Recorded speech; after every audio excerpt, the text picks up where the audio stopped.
Bueno, y continuamos con el doctor Hipólito García, médico internista, intensivista, presidente del Consejo Consultivo de la Asociación de Clínicas, fue también presidente de esta asociación, ha sido dirigente pues, del sector médico durante muchos años.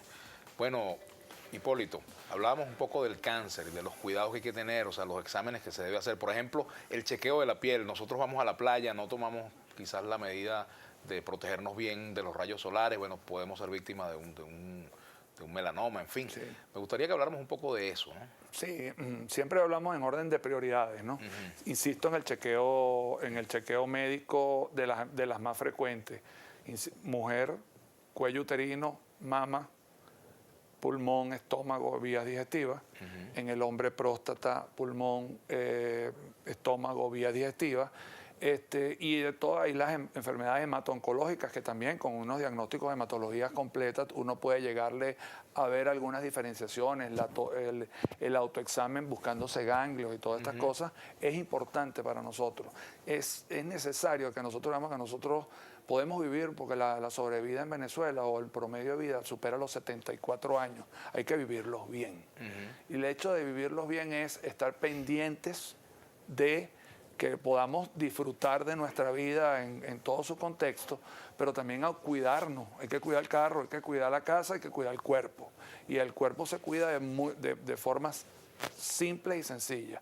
Actividad física continuada, una dieta razonable, donde tú utilices elementos naturales, elementos donde incluyas la fruta, los vegetales, disminuyas la cantidad de grasas saturadas, disminuyas la cantidad de carne. Es importante y es insistencia. El tabaquismo es una enfermedad, es un inductor de cáncer, no solo de pulmón, no solo de la enfermedad cardiovascular, sino de otros cánceres como tal, ¿ok? Y el alcohol puede producir degeneraciones y alteraciones nutricionales que pueden producir en los pacientes trastornos metabólicos y en sus órganos fundamentales, lo cual produciría tanto como cáncer como las otras enfermedades que te describí inicialmente como de mortalidad. ¿Okay? Ahora, en cuanto a, por ejemplo, algunos tipos de cáncer, hablábamos del cáncer, por ejemplo, el de páncreas es muy agresivo, ¿no? Sí, sí, es un realmente. cáncer que da poco tiempo, poco margen. Sí. ¿Hay alguna señal que uno pueda tener de que puede tener algún problema en el páncreas o eso es que hay un examen de rutina y a veces es tarde lo que se puede hacer? Siempre es bueno hacer los estudios gastroenterológicos donde tú puedes hacer los exámenes abdominales, los ecosonogramas abdominales, los síntomas de dispepsia del paciente o de malestar gástrico, malestar estomacal, pérdida de peso, hacen que este tipo de cánceres te den algunos tips. Por eso los médicos siempre pensamos, cuando un paciente tiene algunas características como pérdida de peso, los alimentos le están cayendo mal, empieza a tener algún tipo de manifestación externa, buscamos todas estas áreas en el área digestiva, el diagnóstico. Nunca dejamos ninguno por fuera. El médico tiene que pensar mal, en el buen sentido de la palabra. Yo tengo que pensar por usted en el sentido de que busco todo y descartar cualquier patología. Y generalmente cuando el paciente va a la consulta, uno piensa en todas este tipo de patologías, en orden de importancia, en orden del individuo, de la sintomatología que te está dando. Y el cáncer de páncreas es un cáncer que es un cáncer importante, pues. Pero ¿tiene que ver con algún hábito o tiene que ver con un tema hereditario? ¿Por qué ocurre? De ambas. Pueden haber componentes hereditarios genéticos, pueden haber componentes de ingestas de alimentos y de alcohol, que en exceso pueden producir daño a las células pancreáticas y puede ser un predisponente a este tipo de cáncer. Y en cuanto al cáncer de colon, que también es uno de los más difíciles. Es más frecuente, ¿no? Sí, es más frecuente inclusive que el de páncreas. Precisamente eso, los cambios de hábitos evacuatorios, los cambios de tolerancia al alimento, la pérdida de peso. En esos momentos el gastroenterólogo te dice, mira, vamos a hacer estudios complementarios a buscar y descartar ya procesos diverticulares inflamatorios del colon o un proceso degenerativo neoplásico tipo cáncer de colon. Claro, estas son, digamos, generalidades. Generalidades, sí, ¿no? Esto tiene mucho más profundidad para hablarlo, pero... ¿Por qué se cree que hay más recurrencia de casos de cáncer? ¿A qué está asociado eso? Bueno, se habla del medio ambiental, la contaminación, el descuido de nosotros mismos, la condición de estrés y sobre todo de la alimentación. ¿Okay? Otro tema asociado al estrés es la tensión arterial, ¿no? ¿Cómo no? ¿Tiene un componente hereditario en qué porcentaje? ¿En qué porcentaje es producto de...? Sí, hay un porcentaje, hay relación, hay estudios multicéntricos que diferencian, depende de la raza, ¿ok? Del hábito de la persona, puede haber que haya gente que tenga más que el componente hereditario como tal.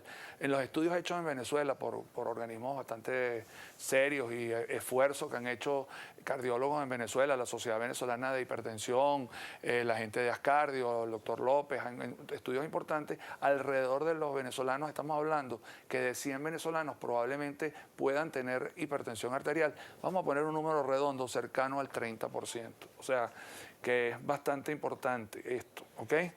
Por lo cual hay que hacer un chequeo sobre esto, porque este es el gran predisponente a la enfermedad cardiovascular y a la enfermedad cerebrovascular. Las señales que el individuo debe atender cuando se sospecha que puede haber problemas de hipertensión, ¿hay alguna manifestación? Es muy diverso. Hay gente que no tiene síntomas, otros que sí. Puede ser una enfermedad silente, con frecuencia es una enfermedad silente, por eso es pertinente y adecuado la toma de tensión arterial sistemática para uno tenerla. Para definir la hipertensión arterial hay protocolos, o sea, no es que un día te asustaste y te subió la tensión, eres hipertenso.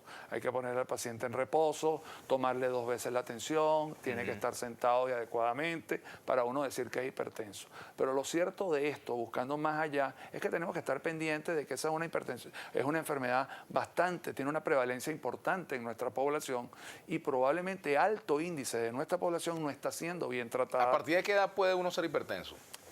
Puede ser desde joven, ¿ok? Porque hay hipertensiones esenciales que las personas, inclusive hay hipertensión arterial juvenil, ¿ok? Pero tú tienes que estar pendiente como todo, ese numerito de 40 años es bien interesante, tenemos que estar haciendo con cierta frecuencia la toma de tensión arterial, no solo en el consultorio, de alguna manera, de una forma particular. Y esto evita realmente controlar la tensión arterial. Hay estudios prolongados de muchos años, disminuye de verdad el riesgo cardiovascular. Controlar la tensión arterial evita infarto, evita insuficiencia renal, evita enfermedad cerebrovascular, arritmias cardíacas, insuficiencia cardíaca. Es un tema que es un tema de salud pública. ¿No se cura la hipertensión? Se trata y se mejora y se controla. Y tú puedes vivir con la tensión controlada y te aseguro que si llevas disciplina en este sentido, las enfermedades cardiovasculares en su índice bajan enormemente. Ahora, no quiere decir que va a desaparecer la enfermedad. No, uno tiene que estar pendiente de ella, básicamente.